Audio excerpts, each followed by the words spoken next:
Greetings YouTube, LMS Tactical here. I'm just heading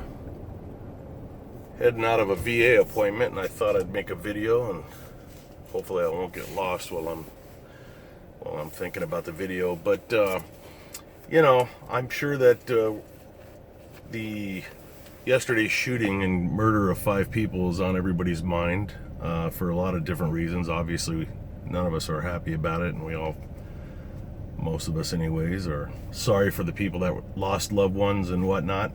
But that aside, watching the news coverage of the shooting, it just, it sparks so many different feelings. I mean, some of you saw the little quick video I posted yesterday of these idiots that the media puts on as they purport them to be experts, and this one guy, I think his name is Burnson or Rod Burnson or whatever his name is, guy's an idiot.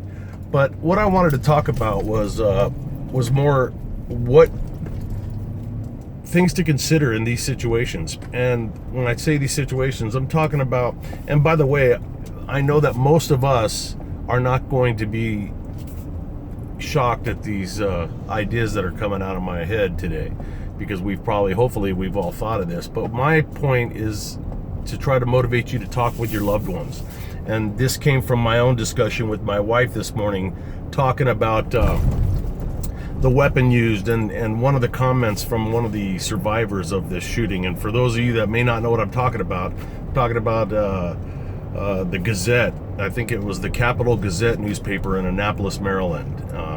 Guy walks in, barricades the back door, comes in the front door with a 12-gauge shotgun, I guess, and starts shooting people and wounds a few, kills 5.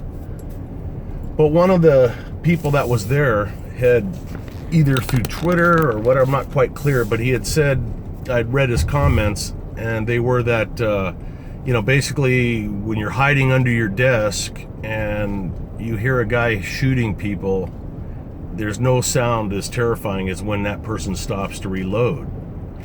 And of course you probably thought the same thing I thought when I heard that, which is, man, that's your opportunity. I mean, first of all, I'm not a big hide under the desk guy, not just because I think I'm some kind of super warrior, but I think that in this day and age, if you're gonna hide under a desk in an active shooter situation, especially given the details of yesterday's shooting, the size of the building, the location, blah blah blah, I think you're just gonna die under your desk. And I'd rather not die under my desk. But that's a personal choice that people have to make. But let's assume that your loved one, hopefully you have this discussion in your own words with your sons and daughters and spouses. But let's assume that they're in a workplace. This is all very likely. It's all very possible that that somebody is gonna go through one of these incidents. I mean, let's face it, the people that died yesterday were all aware of the last mass shooting. So this can happen to any of us, anywhere, anytime. And you got to let these guys know, man. They got to think ahead of time before they find themselves in this terrifying situation. And one of the things I want to focus on in this video is, when do you rush either the suspect or the shooter? Let's just say, when do we rush the shooter? Or if we're not capable of it because we're just not physically fit, we're old, we're small, if we don't want to rush them, when do we make a break to get out of the kill zone and run without minimizing the chances of getting shot in the back as we flee? This would be a perfect opportunity is presented itself when this guy mentioned the suspect reloading. When we now know that the suspect's weapon was a pump shotgun. For those of you that don't know what that is, that's a shotgun that each time you pull the trigger, you got to rack another round in. Boom, boom, 5 shots or whatever, and then flip it over and reload 1 shell at a time. Now, just imagine that. The opportunity that presents itself if somebody has a pump shotgun and there's the initial boom, boom, boom, boom, you're still alive, and now you hear the guy reloading. Man, if you're going to assault this guy, that's the time to do it. that's the time you sprint over and you grab that weapon and you don't let go no matter what. If this guy thumbs your eyeball out, you still hang on to that weapon. Hopefully you got some skills and you know what to do. But if you don't know how to do anything else, you maintain control of that weapon. You know, because the guy cannot beat your ass and still hold on to that shotgun at the same time. That would, you know, most people can't handle that. So as long as you've got control of where the barrel of that weapon's pointed, you're in control of where the barrel of the weapon's pointed. So let's assume that you don't feel confident that you can pull something like that off. Then when there's a lull in the fight, in the shooting, and you hear the suspect reloading, then now that's your time to make a break for the back door. Yeah, but Mike, the back door was barricaded. Look, man, at this point in time, every one of us needs to be considering where it is we work and where the exits are and where the alternate exits are. And, you know, if you can't get out of you need to know where the windows are that are survivable for you to get out of. If you're on the 20th story, then you don't want to dive through the window. You don't want to dive through a window anyways. You cut yourself in half. But you need to have this stuff in your head long before you ever need it, and hopefully you'll never need it. But whether it's a fire or some dude with a shotgun or a guy with a machine gun or a dude with a musket, you need to know how to get out of this place, and you can't just rely on one exit. Because these days people do shit like this. They chain exits up, they park their cars in back, you know, so you can't get out. And this guy went in there and he was hell-bent on killing a bunch of people, and he had planned ahead. And this is the trend. So you've got to have in your head, when am I going to assault this guy? Am I going to assault him? And if not, when am I going to flee? How am I going to flee?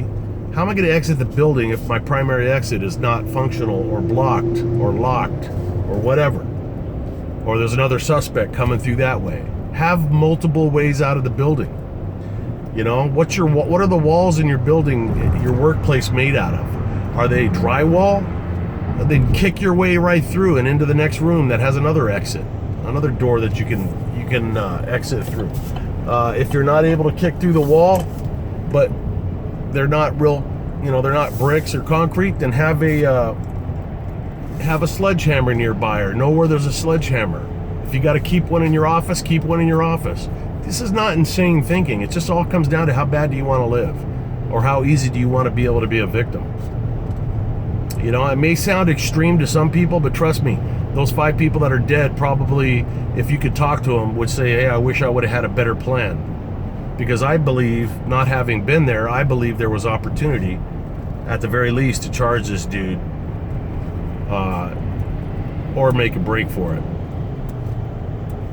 Does that make any sense? The other thing was, and this is more just of a stupid Mike criticism, not even a criticism, just an observation.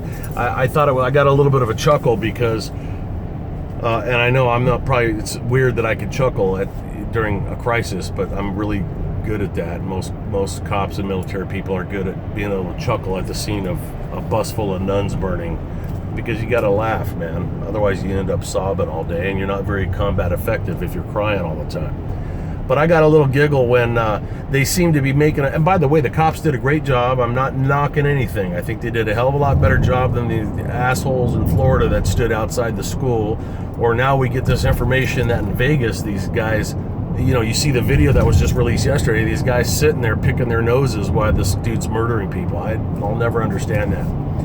But they're really going into, hey man, they were there in less than 60 seconds. It was a 1-minute response. My God, this is unbelievable. A 1-minute response time, a 1-minute response. Could that happen? My God, this is the best thing that's ever happened in law enforcement. Look, I don't want to pop any bubbles here, but there could be some factors that made that happen. One, I don't know anything about the location of the murders, but if they're located right next to the police station, 1 minute's kind of a long response time. The other thing is, believe it or not, when I was working LAPD, it happened more than a few times. I'd be driving along and the call would come out of a murder in progress, and when they give the address, I'm right in front of it. Those things do happen. So I laughed a little bit because it's sort of indicative of our society looking for anything to hang on to that's good news, which is kind of a sad statement, but you know, making the best out of something bad, I suppose. I don't know. But yeah, speaking of the Vegas thing, my God, if you haven't seen the videos of that, and you know, I usually preface things with, hey, I'm not trying to knock the cop. In this case, I don't understand the mindset of 2, 3, or 4 officers, or even one, that would stand in a stairwell while a dude's mowing people down and not go in. And so my wife says to me, well, what would you do, Mike? If you hear a guy with a, sounded like a fully automatic weapon, he had the bump stock. If you hear that going on, and you're outside with a 9mm or a 40 caliber, handgun, are you going to go through the door? And I said, you're goddamn right I would. That's what you wear the badge for. Now, her and I had a follow-up discussion, and there may be some truth to this. I hope not, but I don't know. Perhaps the cops of today are so sick of being bashed and so tired of being, second and third and fourth guessed every time they hurt somebody. Perhaps they were standing in that stairwell in Las Vegas discussing whether or not they should go in because they weren't sure if the suspect was black or Hispanic, and they didn't want to be the one to have to put him down and then go to prison and get sued and lose their house. Now, it sounds like I'm being facetious, and I am, but not entirely. Maybe cops are not as willing to die for a public that can't stand them as I was back when I wore the uniform. I had no desire to die for the public, but I was perfectly ready and willing to die for any stranger, no matter what the color or sexual preference was. I was ready to lay my life down to get between evil and innocent people. And I find it hard to believe that you got 3 or 4, I can't remember how many people were in the stairwell, that 3 or 4 people that were cowards, that were afraid to run through the door. So maybe my wife's onto something. Maybe the cops just don't think it's worth giving your life up anymore for an ungrateful public. Wouldn't surprise me. I've been saying for years that the society that turns against its law enforcement is going to get just what it deserves, which is a law enforcement that is not going to fucking sweat or bleed for your ass, because they get the same pay whether they stand in the stairwell or come flying through the door to save your dumb ass. Anyways, what do you guys think? This went on longer than I thought it would. Hope you guys are doing good. Happy Friday. My birthday is going to be July 5th, so yeah, I'll be 56 years old. The reason I'm telling you that is tomorrow we're going to head down to my brother-in-law's house and do a little bit of a mixed 4th of July birthday celebration. I'm looking forward to it. Hope you guys have a great weekend. Stay safe. LMS Tactical, I'm out.